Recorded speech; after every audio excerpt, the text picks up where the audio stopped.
ETF index mutual funds నేర్చుకుని stock మార్కెట్లో రాణించాలనుకుంటున్నారా? వెంటనే ఈ నెంబర్కి కాల్ చేయండి. నమస్తే రమగారు. నమస్తే జయ. రమగారు, సంకటహర చతుర్థి దీని యొక్క విశిష్టత, ఆ రోజు అసలు మనం ఆచరించాల్సిన విధి విధానాలు, ప్రత్యేకమైన పూజలు అందరూ చేసుకోవచ్చా? ఏంటి రమగారు అసలు? ప్రతిసారి మాట్లాడదాం జయ. మనం ప్రతి సంవత్సరం వినాయక చవితి అప్పుడు ఇది చెప్తూ ఉంటాం. సంకటహర చతుర్థి అంటే నెలకి 2 చవితులు వస్తాయి. మనం ఎట్లా వెళ్తాం, మన కాలం ఎలా నడుస్తుంది, మంది డేట్ల ప్రకారం పోతుంది. అవును, 1, 2, 3, 4 నుంచి 30 దాకా లేదా 31 దాకా, కొండకుతో 27, 28 దాకానే. అంతే అంతే. అయితే మన హిందూ దీని ప్రకారం, భారతీయ పాత విధానం ప్రకారం చాంద్రమానం నడుస్తుంది. ఈ చాంద్రమానం అంటే చంద్రుడి యొక్క కదలికలతో మన డే మారుతుంది అనమాట. తిథులు అంటాం వాటిని మనం. 28 ఇవి ఎట్లా పోతాయి? 28 కాదు, పోనీ 29, 30 చేసుకుందాం దాన్ని. పాడ్యమి నుంచి మొదలు పెట్టుకుని పౌర్ణమి దాకా 15. ఓకే. అక్కడి నుంచి 16వ రోజు నుంచి మళ్ళీ పాడ్యమి నుంచి మొదలు పెట్టుకుని అమావాస్య దాకా. ఓకే. ఇట్లా మన తిథులు నడుస్తూ ఉంటాయి. ఇందులో ప్రతి నెల 2 పాడ్యములు రావాలి, 2 విధియలు, 2 తదియలు, 2 చవితులు, 2 పంచములు, 2 షష్ఠులు, 2 సప్తములు, అన్ని 2 రావాలి. అవును. 2 రానివి ఏమిటి? ఒకటి పౌర్ణమి, రెండోది అమావాస్య. అవి మాత్రం సింగిల్ డేట్స్.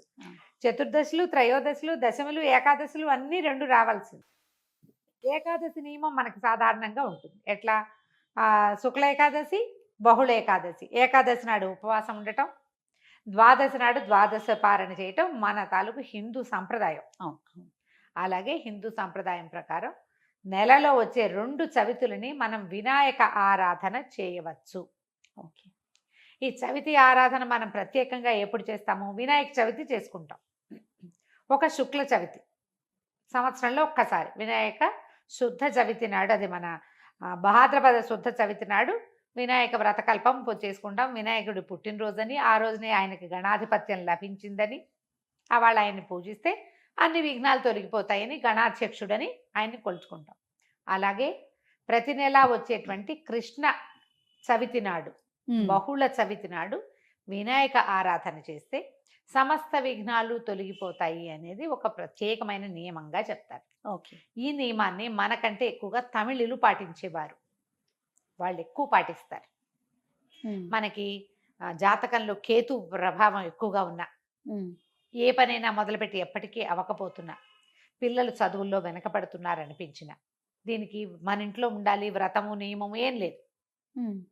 పెద్దవాళ్ళు చెప్పిందే చెయ్యాలి, మన ఇంట్లో లేకపోతే చేయకూడదు, అలాంటిది ఉండదు. సార్వజనీయమైన వ్యవహారం, ఎవరైనా చేసుకోవచ్చు. మనమే ప్రాబ్లమ్స్లో ఇరుక్కుంటున్నాం. ఏ పనైనా మొదలు పెడితే అవటం లేదు, అన్ని అడ్డంకులే దానికి. ఓకే. వ్యాపారాలకి, చదువులకి, ఇంట్లో ఏదైనా వస్తువులు తరచుగా పాడైపోవటం, ఇది కూడా జ్ఞాపకం పెట్టుకోండి.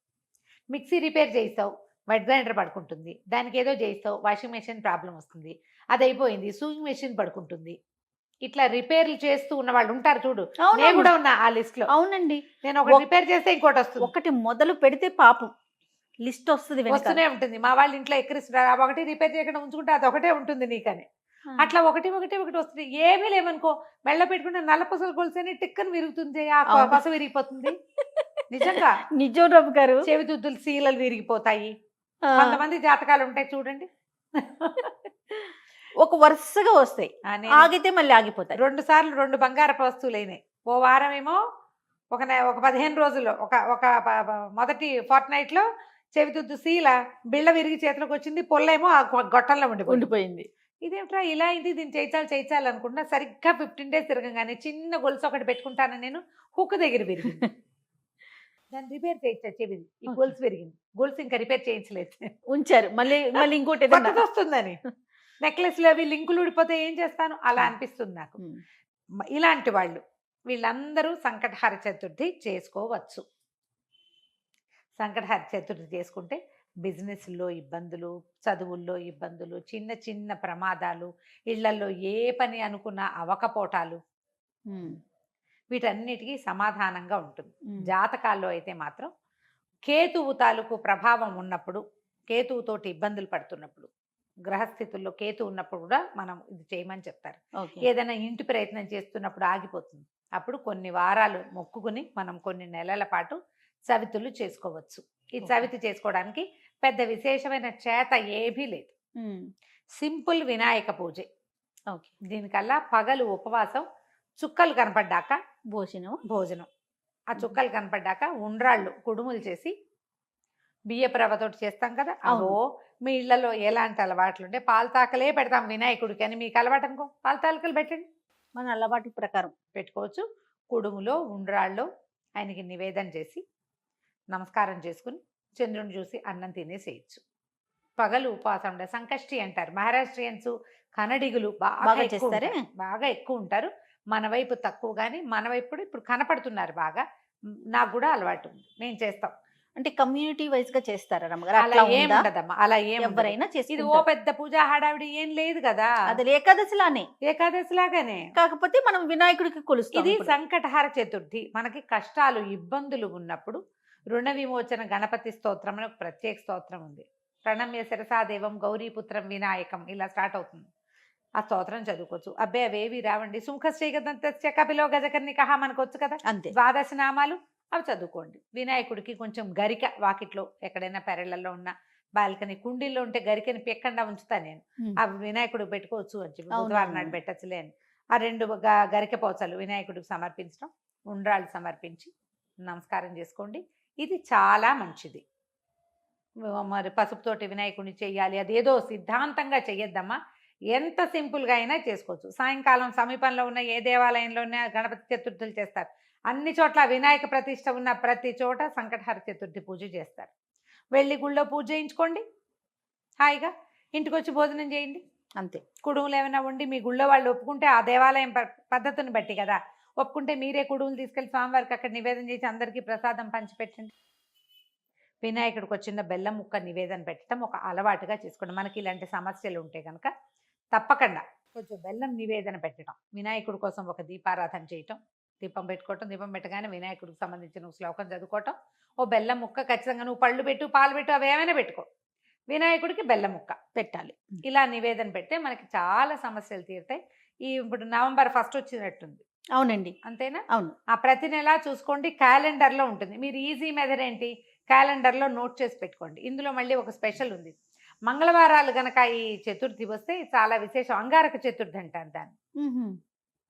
అది చాలా విశేషమైంది. అది ఎక్కువ సమస్యలు తీరుస్తుంది, ఇంకా ప్రాబ్లమ్స్ తీరుస్తుంది. దీనివల్ల బ్రహ్మాండం బద్దలైపోయి వారికి ఏదో వస్తుందని కాదు, కొన్ని జాతకపరమైన సమస్యలు తీరుతాయి. ఏ పనులు కానప్పుడు మనకు ఒక శాంతిగా ఉంటుంది. చికాకు తగ్గినా చాలు కదా అమ్మగారు, ఏదో వచ్చి మీద పడక్కర్లేదు. జస్ట్ మనకు ఉన్న ఆ చికాకు, ఆ బాధ, మనసు శాంతిగా ఉంటే అదే చాలు, అదే చాలు. అంతకంటే ఆటోమేటిక్ గా సమస్యలు పరిష్కారం అవుతాయి. అవును, అలా చేసుకోవచ్చు. మంగళవారం చతుర్థి వచ్చిందనుకో ఇంకా కంఫర్టబుల్ గా ఉంటుంది. ఒక 40 చేయొచ్చు, ఇవి 40 చేయొచ్చు, 21 చేయొచ్చు, 5 నేను 7 లెక్క పెట్టుకుని కూడా చేస్తా. ప్రతి నెల సంకటహార చతుర్థి నాడు పొద్దున్నే మా అక్కయ్య నేను ఒకళ్ళు గుర్తు చేసుకుంటాం ఇవాళ చతుర్థి అని. ఓకే, జ్ఞాపకం చేసుకుని మా ఇద్దరికి అలవాటు ఉంది. నాకు కొంచెం వినాయక ఇవి కూడా ఎక్కువ కదా, ఎక్కువ శ్లోకాలు చదువుకుంటాను. నేను చిన్నప్పుడు చదువుకున్న తొండమున ఏకదంతమును కూడా చదువుతారు రోజు నేను, నాకు అది అలవాటు. ఎవరి అలవాట్లు వాళ్ళవి కదా, మీరు అలవాటు చేసుకోండి. ఏదైనా ఇలాంటి సమస్యలు ఉన్నప్పుడు ఇట్లా చేసుకోవచ్చు. ఇది కొన్నాళ్ళు చేసి మానేయచ్చా లాంటి ప్రశ్నలు వస్తాయి ఎంతసేపు. కొన్ని వారాలు నియమంగా పెట్టుకోండి, కొన్ని నెలలు, ప్రతి నెల సంకటహార చతుర్థి చేయాలి. 2 సార్లు సంవత్సరం 2 సార్లు వస్తుంది కదా.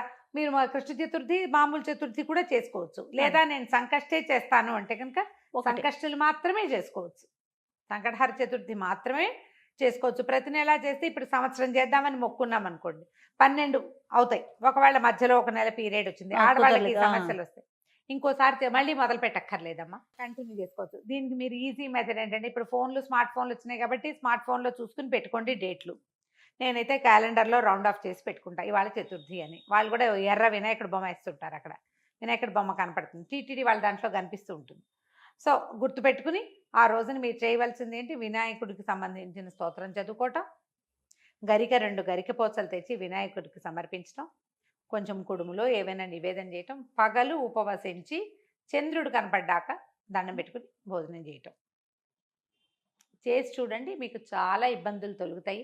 పెద్ద విశేషంగా ఏదో మాత్రం కాదు, మంచిది.